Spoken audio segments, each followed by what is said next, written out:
자면서 들으면 더 편안한 야담과 옛날 이야기. 오늘은 남편을 바꾼 두 자매의 운명적인 사랑 이야기를 들려드립니다. 구독과 좋아요, 알림 설정도 잊지 말고 꾹 눌러주세요. 충청도의 한 마을에서 재밌게 뛰노는 두 자매가 있었습니다. 둘이 워낙 가깝게 지내다 보니 마을에서는 모르는 사람들이 없을 정도였지요. 언니는 태어났을 때 꾀꼬리처럼 예쁘게 울었다고 해서 어머니가 직접 경숙이라는 이름을 지었습니다. 동생은 휘파람처럼 흥겹게 울어서 소영이라고 지었답니다. 다른 집에서는 남매와 자매가 양보하기 싫어서 늘 싸우기 마련이었는데 경숙이와 소영이는 아주 친하게 지냈지요. 어린 나이에 한 번 정도는 싸울 만도 한데 부모님도 대견할 정도로 늘 싸우지 않고 서로 양보하며 살았답니다. 그렇다 보니 이 마을에서는 두 자매를 모르는 사람들이 없었지요. 두 자매가 부러운 부모님들도 많았답니다. 우리 손녀딸들도 저렇게 가깝게 지내면 얼마나 좋을까? 참 부럽구먼. 근방에 사는 할아버지는 오늘도 공손히 인사를 올리는 두 자매가 대견하기만 합니다. 어느 날 어머니가 동네 이웃들과 빨래를 하고 있었습니다. 두 자매가 물장구를 치며 놀고 있는데 멀리서 요란한 소리가 들리는 것이었습니다. 호기심이 강한 소영이가 먼저 가보았더니 남자아이들이 서로 주먹질을 하며 싸우는 것이 아니겠어요. 그런데 정정당당히 싸우는 것이 아니라 한 아이가 일방적으로 맞고 있는 것이었습니다. 너희들 비겁하게 한 아이를 이렇게 때리는 법이 어딨냐? 소영이는 겁도 없이 남자아이들 싸움에 끼어드는 것이었습니다. 너는 뭔데 간섭이야? 이제 보니 그 유명한 진씨네 딸이구먼. 너도 혼나고 싶지 않으면 그대로 주랭랑 치는 것이 좋을 것이다. 소영이를 우습게 본 남자아이들이 시시덕거리는 것이었지요. 하지만 소영이는 이대로 도망치면 비겁하다는 것을 알고 있었습니다.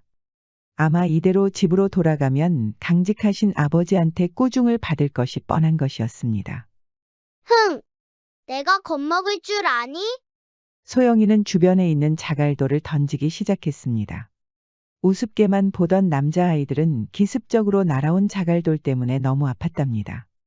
내가 부모님한테 다 이를 테니까 여기 꼼짝 말고 있어라. 오냐? 오기만 해봐라. 너희들이 얼마나 비겁한지 다 알려드릴 테다. 남자아이들이 신경질을 부리더니 모두 달아나는 것이었습니다. 너 괜찮니? 많이 아팠지? 하지만 맞기만 하던 남자아이는 소영이의 손을 뿌리치는 것이었습니다. 소영이는 너무 놀랐지요. 그때 언니 경숙이가 뛰어왔습니다. 소영아, 왜 여기 있어? 길을 잃은 줄 알고 놀랐잖아. 그게 말이야, 언니. 소영이가 말하려는 사이에 그 남자아이가 신경질을 부리며 말하는 것이었습니다. 내가 이길 수 있었어. 내가 나서지 않아도 됐다고.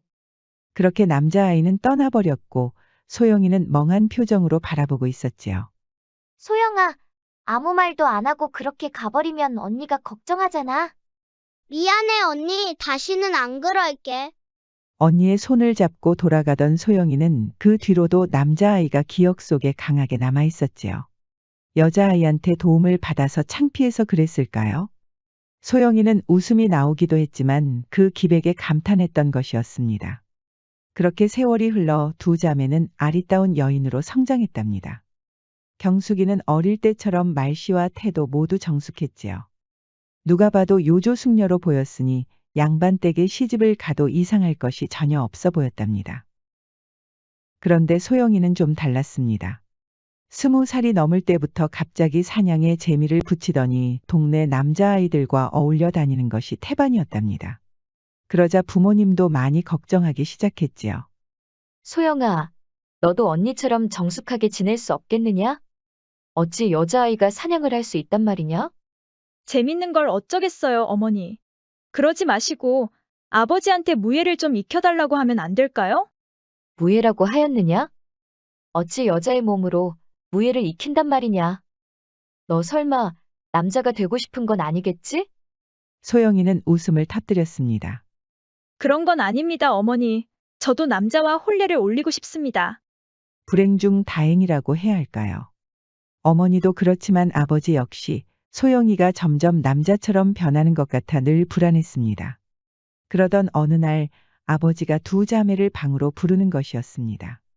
이제 너희들도 다 컸으니 시집을 가야 하지 않겠느냐?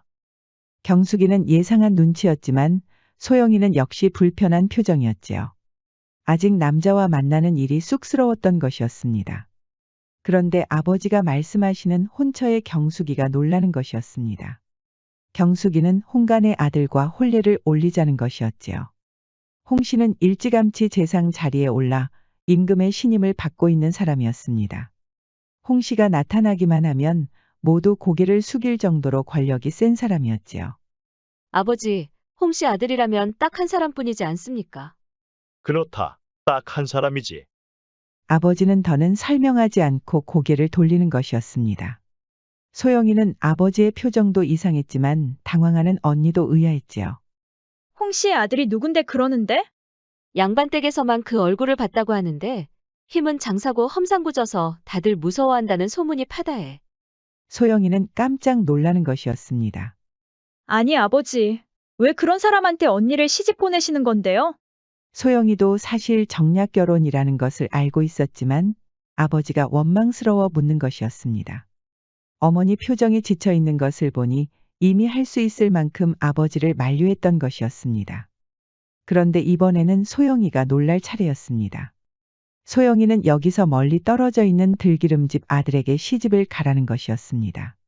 아버지, 왜 저를 그런 곳에 보내시는 건데요? 그런 곳이라니. 들기름은 우리 충청도에서 가장 알아주지 않느냐? 두 자매는 힘없이 방으로 돌아오는 것이었습니다. 경숙이가 흐느끼자 소영이가 어깨를 감싸며 위로하였지요. 언니 걱정하지 마. 이번 혼례는 무조건 없던 일로 할 테니까. 하지만 아버지의 결심을 막을 수가 없었습니다. 홍간애와 이미 약조를 해놓은 상황이니 하늘이 두 쪽이 나도 막을 수가 없는 것이었습니다. 어쩔 수 없이 두 자매는 가마에 탄 채 혼례를 올릴 남편의 집으로 향했지요. 소영이는 계속 울고 있는 언니가 걱정됐습니다. 그렇게 한참을 가는데 갑자기 비가 쏟아지는 것이었습니다. 두 자매는 낡은 기념비가 있는 집에서 잠시 머물기로 했지요. 그런데 기념비에 적힌 내용이 소영의 눈에 들어오는 것이었습니다. 두 자매 선녀가 하늘에서 내려왔다가 천생연분을 만나 이승에서 잘 살았다는 전설이 적혀 있었지요. 언니, 저 두 선녀가 꼭 우리 자매를 얘기하는 것 같아. 우리도 저렇게 천생연분을 만나야 하지 않겠어? 우리가 신랑을 바꾸자. 경숙이는 깜짝 놀라는 것이었습니다. 그게 무슨 말이니? 신랑을 바꾸자고? 우리는 어차피 닮았으니까 가마에 바꿔서 타도 아무도 모를 거야. 어차피 정략 결혼인데 우리가 어떻게 생겼는지 신경이나 쓰겠어? 소영이는 그동안 사냥과 무예를 익히면서 웬만한 남자들보다 힘을 잘 쓰는 것이었습니다. 언니가 그렇게 무서워하는 홍씨 아들을 잘 다룰 수 있을 것이라고 믿는 것이었습니다. 경숙이는 말도 안 된다고 했지만 동생이 죽어도 홍씨 아들한테 못 보낸다고 떼를 쓰는 것이었지요.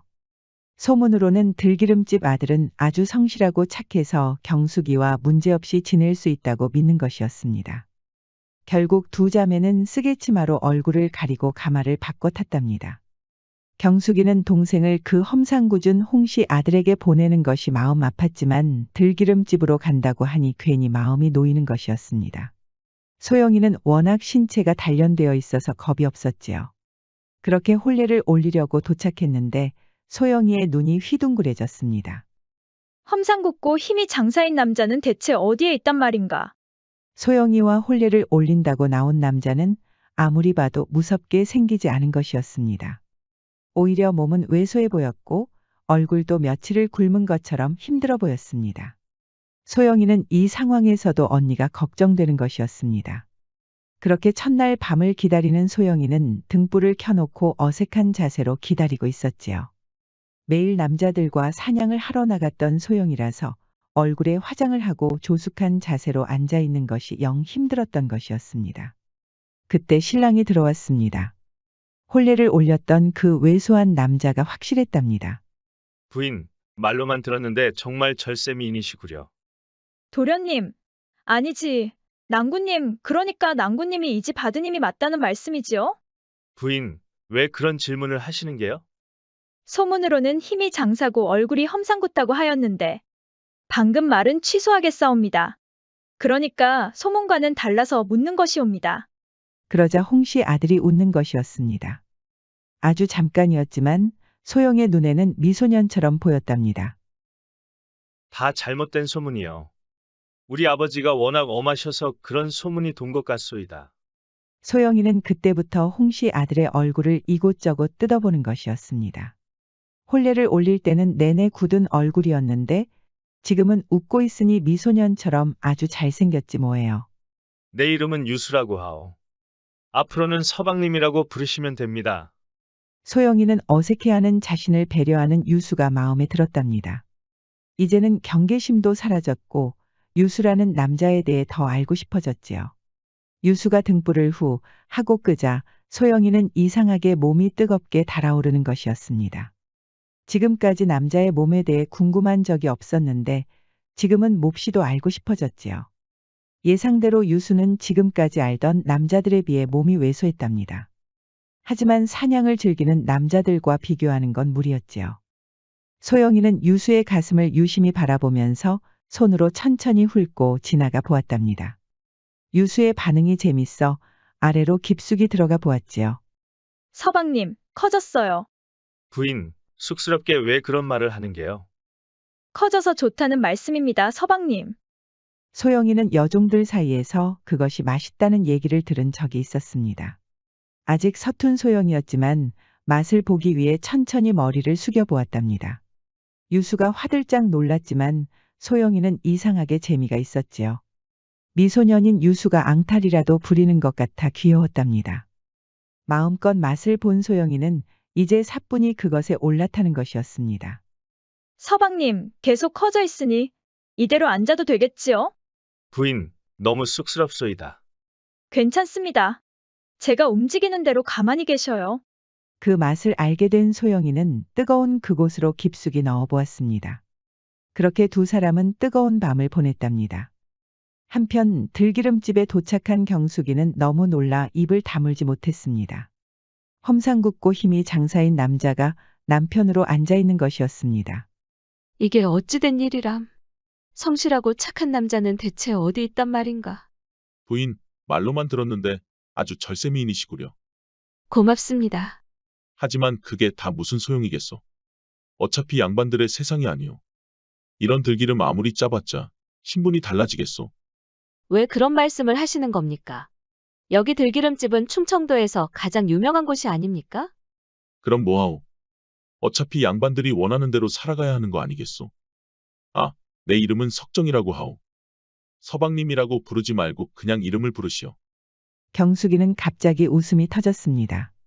그동안 교양만 따지는 남자들만 만나다 보니 석정이 아주 색달라 보였던 것이었습니다. 내가 무섭게 생겨서 실성이라도 한 게요. 그게 아니라 낭군님이 워낙 재밌어서 그런 것이옵니다. 그냥 이름을 부르라니 얼마나 재밌습니까? 그것이 재밌단 말이오. 석정이는 머리를 극적였습니다. 알고 보니 힘은 장사고 험상궂지만 사실은 마음이 여린 남자였지요. 그날 밤에 석정이는 등불을 후 하고 끄고 경숙이를 따스하게 안아주었답니다. 예상대로 몸이 아주 단단했지요. 덕분에 경숙이도 몸이 뜨겁게 달아오르는 것이었습니다. 경수가 이렇게 날 커지게 하다니 역시 너는 선녀이니라. 경숙이는 또 웃음이 터졌습니다. 양반댁 아들의 말투와 너무나 달라서 모든 것이 새로워 보였답니다. 그래, 석정아, 너 정말 크구나. 이대로라면 널 믿고 평생 살아도 되겠어. 염려 붙들어 매라. 이게 크다고 평생 이것만 붙들면 안 되는 것이니라. 그러자 경숙이는 배를 잡고 웃는 것이었습니다. 이렇게 눈물이 나도록 웃어본 적이 없었지요. 그렇게 두 자매는 평생 잊지 못할 밤을 보낸 것이었습니다. 소영이는 다음 날 아침에 남편 유수의 사연을 들었습니다. 유수는 사실 새로 시집을 온 계모 김씨 때문에 눈총을 받고 살고 있었습니다. 김씨가 유수를 몰아내고 안주인 노릇을 하려는 것이었습니다. 이상한 건 계모가 들어온 뒤로 아버지 홍씨 몸도 점점 약해진 것이었지요. 사연을 모두 들은 소영이는 유수가 딱해 보였습니다. 소영이 계모를 처음 만난 건 산책을 하던 날이었습니다. 경국지색이라고 할 정도로 미인이었지만 날카로운 눈빛이 예사롭지 않았지요. 옆에 있던 친아들은 욕심이 얼굴에 덕지덕지 붙어 있는 것이 유수와는 비교도 안 될 만큼 악한 인상이었습니다. 옳거니 내가 바로 유수의 부인이로구나. 앞으로 내조 잘하거라. 부인을 건드리는 짓은 하지 말게. 그러자 계모의 친아들을 호위하는 남자 한 명이 유수의 발을 걸어 넘어뜨리는 것이 아니겠어요. 이게 무슨 짓이냐? 소영이 버럭 화를 내는 것이었습니다. 어쭈, 여기가 어디라고 감히 언성을 높이는 것이야. 그러는 내 놈은 여기가 어디라고 이런 해괴한 짓을 벌이는 것이냐? 계모의 친아들은 소영의 기백에 눌리고 말았지요. 지금까지 자신을 거스르는 사람들은 없었기 때문에 계모의 친아들은 충격이 컸답니다. 그러자 계모가 소영의 턱을 어루만지더니 기분 나쁘게 웃는 것이었습니다. 여기서 말썽을 부리면 뼈도 못 추릴 것이니라. 저기 쓰러져 있는 내 낭군을 보면 모르겠느냐. 소영은 갑자기 소름이 끼쳤답니다. 계모가 들어온 뒤로 홍 씨와 유수 부자가 몸이 약해진 것이 영 수상한 것이었습니다. 방으로 돌아온 유수의 말은 충격적이었습니다. 저 계모가 분명히 아버지가 먹는 약재에 독을 탄 것입니다. 아버지 병치레는 저 계모가 혼자 하고 있지요. 그럼 서방님도 독을 드신 것이옵니까?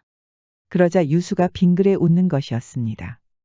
그럴 때마다 소영은 미소년 같은 유수 때문에 가슴이 설렜지요. 걱정 마시오 부인. 저는 그 약재를 먹는 척하고 버리고 있소이다. 그렇다면 지금 몸이 약해 보이는 것은 다 거짓이었단 말씀입니까? 그렇소이다.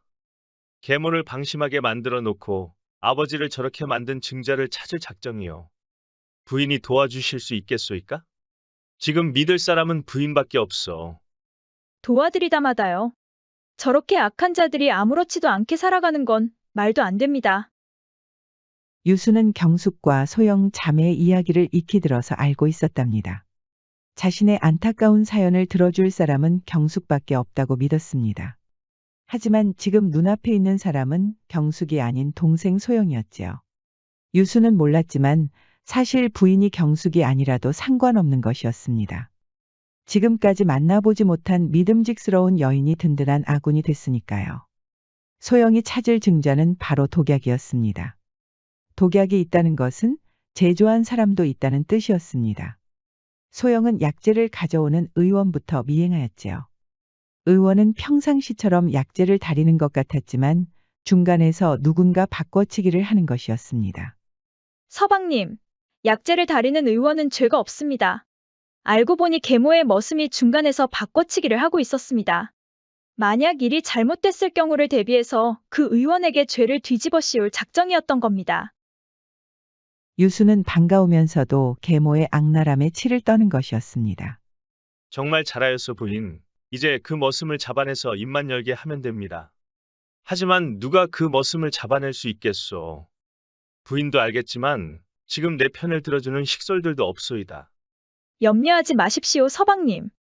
다 제가 해결할 테니 서방님은 지금까지 한 것처럼 저 못된 계모를 속이시면 됩니다. 소영은 같이 사냥을 하던 남자들을 부르기 시작했습니다.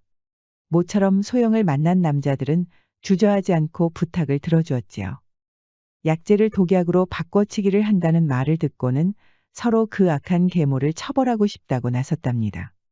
계모는 약재를 독약으로 바꿔치기를 하던 머슴이 사라지자 점점 불안해지기 시작했습니다. 아무래도 안 되겠다. 더 늦기 전에 화근을 없애야지. 계모는 유수를 암살할 작정이었습니다.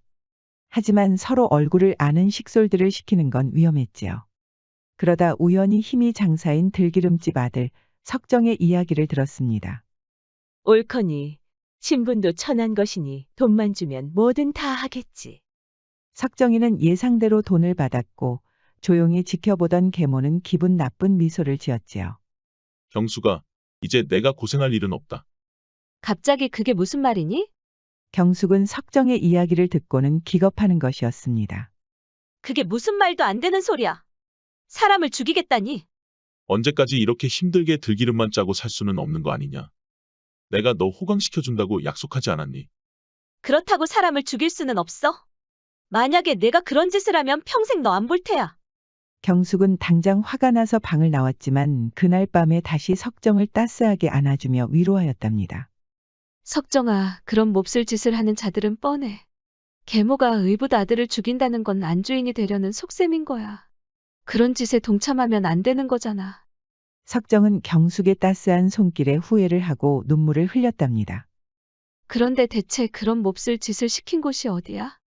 홍가네라고 재상으로 떵떵거리며 사는 집이야. 그런 집에 복수하겠다는 마음이 앞섰던 게지.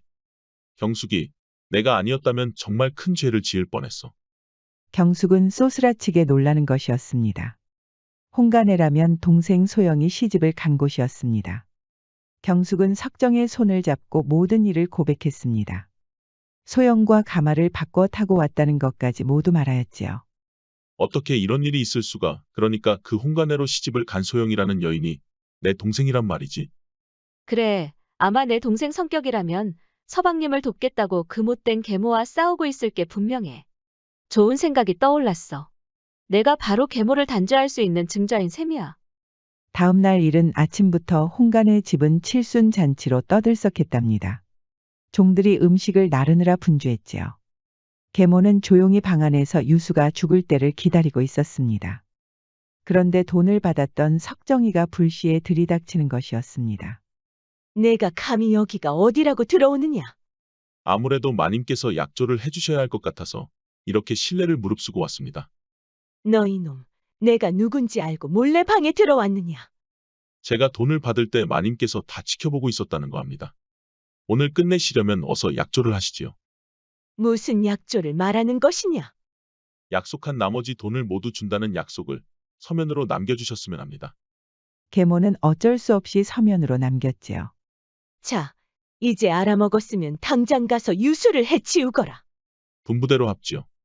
시간이 어느 정도 흐르자 갑자기 비명소리가 들리는 것이었습니다. 계모는 유수의 죽음을 기대하고 밖으로 나왔지요.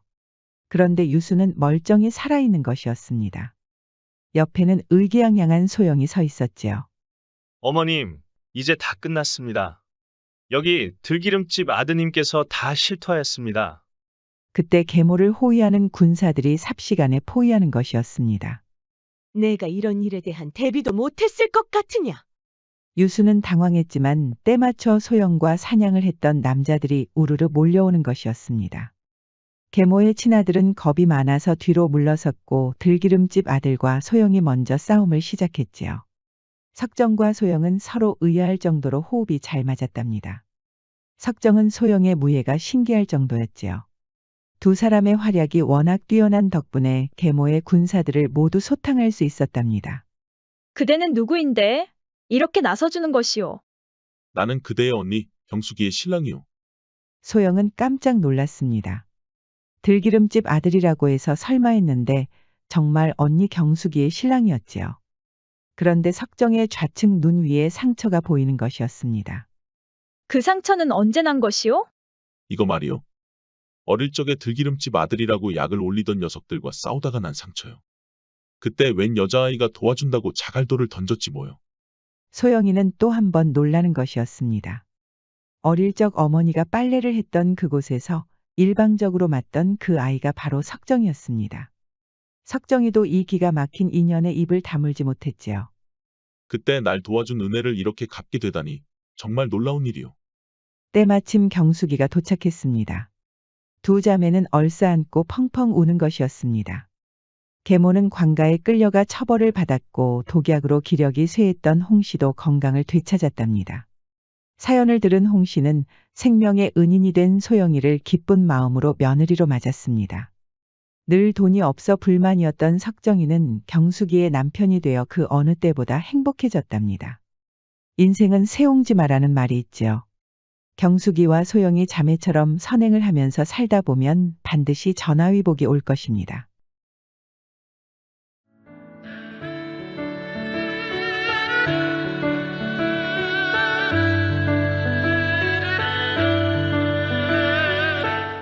야담과 옛날 이야기는 앞으로도 재미있는 이야기가 많이 준비되어 있습니다.